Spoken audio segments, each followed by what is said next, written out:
ask you to vote on the news, and here's the winner. There's a huge, hidden, heavenly body right here in our solar system. Evidence is mounting that either a brown dwarf star or a gas giant planet is lurking at the outermost reaches of our solar system, far beyond the planet Pluto. According to the British newspaper The Independent, the object is 4 times the size of Jupiter. Experts say the presence of such a massive object could explain why a barrage of comets has been coming from that direction.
NASA launched the Pioneer 10 spacecraft in 1972 it attached to it a golden plaque.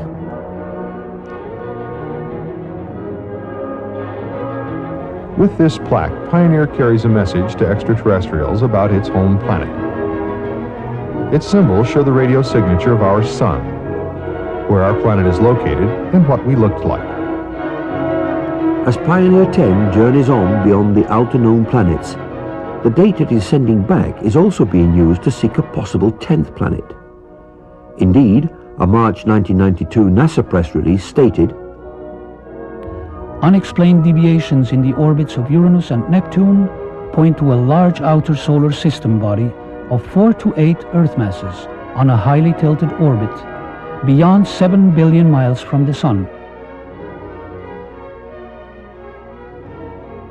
In the past 2 decades, astronomers have joined the search to look for one more planet in our own solar system.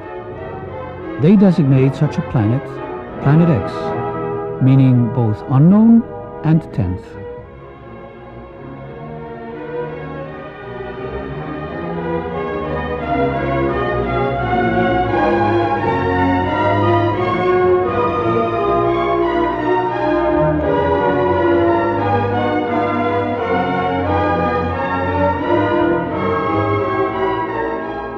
Maybe you wish to tell us in a few minutes the nature of those discoveries.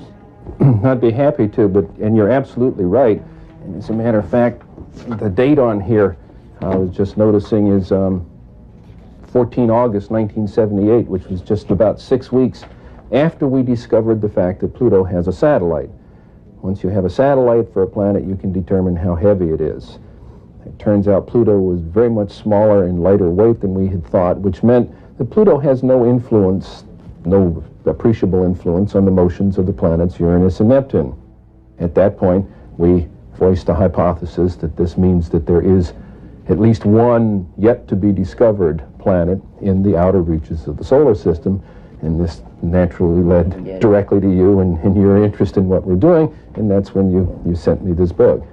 You have then postulated the existence or the appearance in some time eons ago of a celestial body which you, I think, named in that paper an intruder. Yes. Which may have collided with or somehow turned on their side both Uranus and Pluto. It did a lot more than that, as a matter of fact. In that paper, we hypothesized that this intruder passed very close to Neptune, that it dislodged one of what we then think were many satellites of Neptune, and one of them became the planet Pluto. We actually think Pluto was an escaped satellite of Neptune. This will also take the orbit of Triton, the big satellite of Neptune, and reverse it. We'll take the orbit of the satellite Nereid and extend it outwards. We can produce all of the observed aspects of the satellite system of Neptune plus Pluto's orbit just with this one single intruding planet. One of the things we did in 1978, having made this prediction that there was an additional planet, 10th or 12th, depending on your point of view, but it's the next one, we sort of put our money where our mouth was, as it were, and we went out and we started looking for this thing. And we've been searching for 12 years for this thing. We've been able to refine the search area somewhat, get it rather narrowed down. We do our predictions based on the observed anomalies in Uranus and Neptune. We actually are currently looking down in the region of Centaurus, which is just south of the constellation Libra, but very close to the area that you've talked about. I think, Dr. Harrington, you have a pretty good picture, at least in your own mind, of what we are talking about, a big planet, a small planet. Well, if it is in the kind of orbit that we describe here, it would have to be a planet that would have a mass something like 3 to 5 times the mass of the Earth. This would put it intermediate between the gaseous planets like Uranus and Neptune and the terrestrial planets that we have in the inner part of the solar system. So if this planet turns out to be in a 3,600-year orbit, then its mass will be correspondingly larger. But we're talking about something it's a perfectly reasonable kind of planet. It looks like a good, nice planet, small enough that it's not going to be completely enveloped in gas, so it's perfectly capable of supporting life forms of one kind or another. This one here is a map of the solar system as we know it. The inner planets, this is the orbit of planet Pluto, and this here is the orbit that I have proposed for the 10th planet, and here's where we think it is right about now in its orbit. This is your orbit for the planet, Yes. and showing that it would come out of Sagittarius in biblical time, and that once you allow for precession, it would be around into Libra by now, and, which is, again, approximately the area that we're looking in. If Planet X exists, we are not alone in this solar system. Astronomers are so sure of the 10th planet, they think there is nothing left but to name it. Alone he stretches out the heavens and treads upon the farthest deep. He arrives at the Great Bear, Orion and Sirius, and the constellations of the south. He smiles his face upon Taurus and Aries. From Taurus to Sagittarius he shall go. The books of Job and Amos.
in the last few days, 5 huge sperm whales have been washed up on beaches on the east coast of England. The latest was discovered on Monday and is thought to be part of the same pod of whales swimming off the coast last week. Whales have been stranded on these shores before, but rarely in these numbers. They probably belong to a pod of sperm whales originating from the deep waters off the Norwegian coast. Scientists are baffled as to what brought them to this tragic end. Well, the water off some southwest Florida beaches already brown and murky tonight. Take a look. Fishermen tell NBC2 they've already spotted dead fish. Peter and Kelly, I did speak to many local fishermen here. They say they're seeing dead fish floating in the water. One even tells me he bought shrimp for bait. He put them in a bucket and tossed them overboard, and all 50 of them died instantly. It just drives everything down. It kills the seagrass. It does havoc on everything. I don't know what that water contains. My friend that was from up north wanted to know why all these dead fish were floating around in the marina there. For days, concerned ABC7 viewers have been calling our newsroom to tell us about dead fish floating in the lake.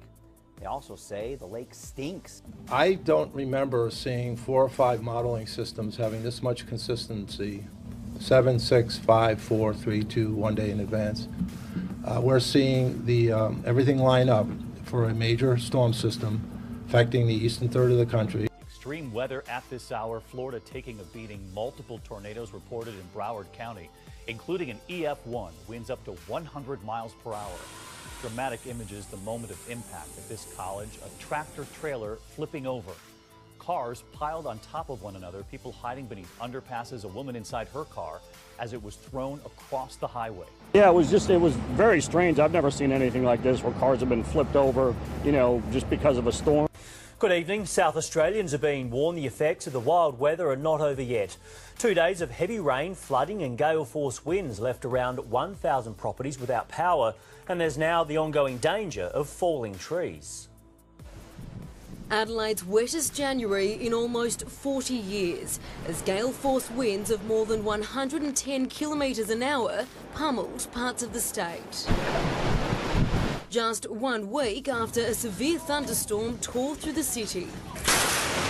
Normally in January we don't get very much rainfall. But Adelaide received almost twice its average monthly rainfall over the past 2 days alone. Parts of California are cleaning up this morning from a deadly winter storm. High winds ravaged the state. One driver in San Diego was killed Sunday when a tree toppled onto her car.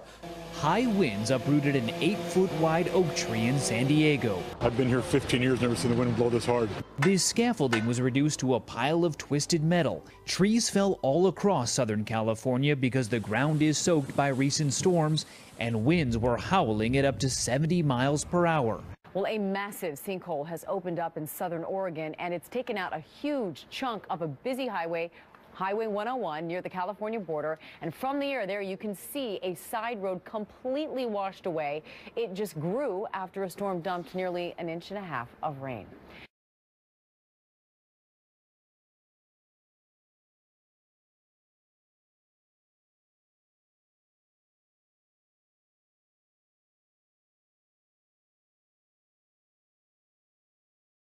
We begin tonight with an 8 on Your Side investigation. Danger lurks beneath. Major sinkhole activity underneath a Tampa apartment building right near one of the busiest roadways in the city.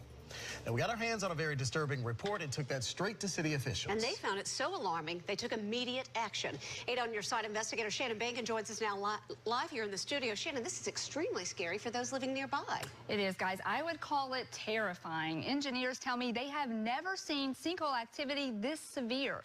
And get this, the property is right beside a major road and an elementary school. Unique show that happens about once or twice every decade is going on right now, and all you have to do is just look up. Storm Team 2 meteorologist Tara Hastings has more on this celestial sight.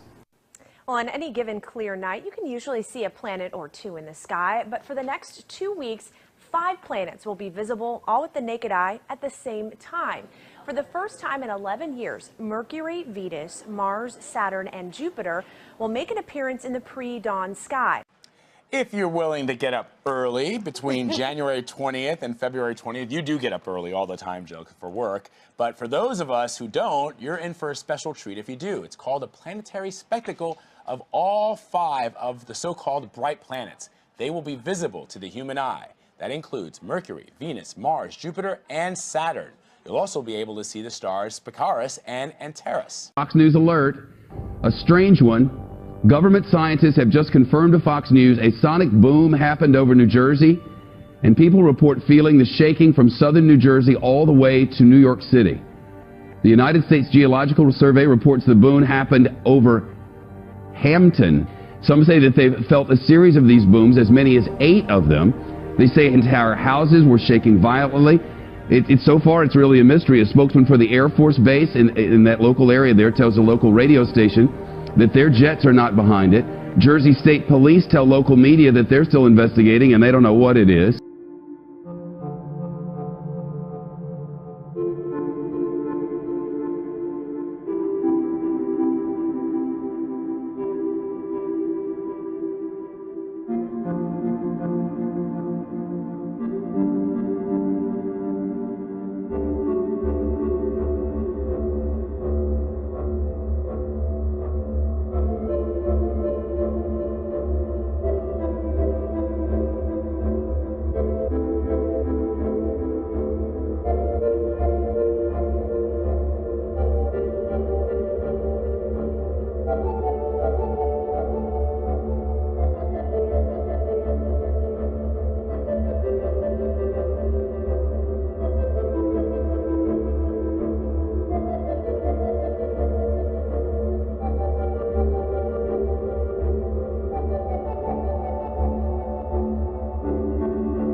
Nibiru.